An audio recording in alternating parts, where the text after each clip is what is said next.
مورې جماعت ته طالبان راغلي. لیکوال ابو نقیب سنائی. مورې جماعت ته طالبان راغلي. زم چې ورشم هلکان ټول ورغلل. هلکانو ته کتابونه ورکوي. ورشه زویا ورشه. ای احمده ودرېږه، زه هم ځم جماعت ته. سمه ده محمود جان رامنډه. احمده ته درځه، زه پسې درځم. ښه نو که یې راته وویل چې تا ته کتاب نه درکوو. ولې؟ پلار دې عسکر ده. محموده راځه په وره کې مه درېږه، جماعت ته دننه راشه چې تا ته هم کتاب درکړي. څه وکړم اوس؟ ورشم او که نه؟ هلکانو هغه ماشوم ولې د جماعت دروازه کې ولاړ ده؟ مولوي صاحب هغه د عسکر کاکا زوی ده.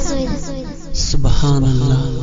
د ځمکې او اسمانو مالکه، موږ دې په څه پیچلي امتحان کې اچولی یو، کامیاب او بریالي مو کړي.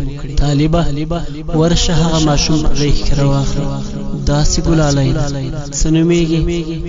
محمود. افرین محمود جانه، دلته ما سره کښېنه. ته ودرېږه، زما جیب کې روپۍ شته او که نه؟ دغه دی دا 20 روپۍ واخله، یو به قلم واخلې او بل نورې به مې خورجانې ته شیان واخلم. ښه محمود جانه، سبق وایې؟ هوکه. چیرې وایې؟ کور کې. مورجانه یې راته وایي. څه شی وایې؟ امنتو بالله او المنز. افرین محمود جانه، سپاره دې شته؟ هوکه.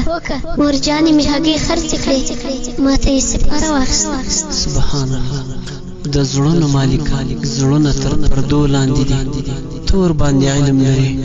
هغه چاته هدایت وکړي چې مور یې مسلمانه، پلار یې مسلمان، ښځه یې مسلمانه، اولاد یې مسلمان، دی هم کلمه د لا اله الا الله محمد رسول الله وایي. خو شپه ورځ د یهودو نصاراو په خدمت کې وي. مهربانه خدای جل جلاله په زړه یې د رحم او بتوی کړي. اولاد او تور سره یې مه خوروي. مور او پلار او قریبان ور باندې مه ځوروي. هیواد کې مو انقلاب 40 کلن شو، خو په توندو او ظلمیو وینو موړ نه شو. محمود جانه چې بیا راځم، تا ته به قلم کتابچه هم راوړم.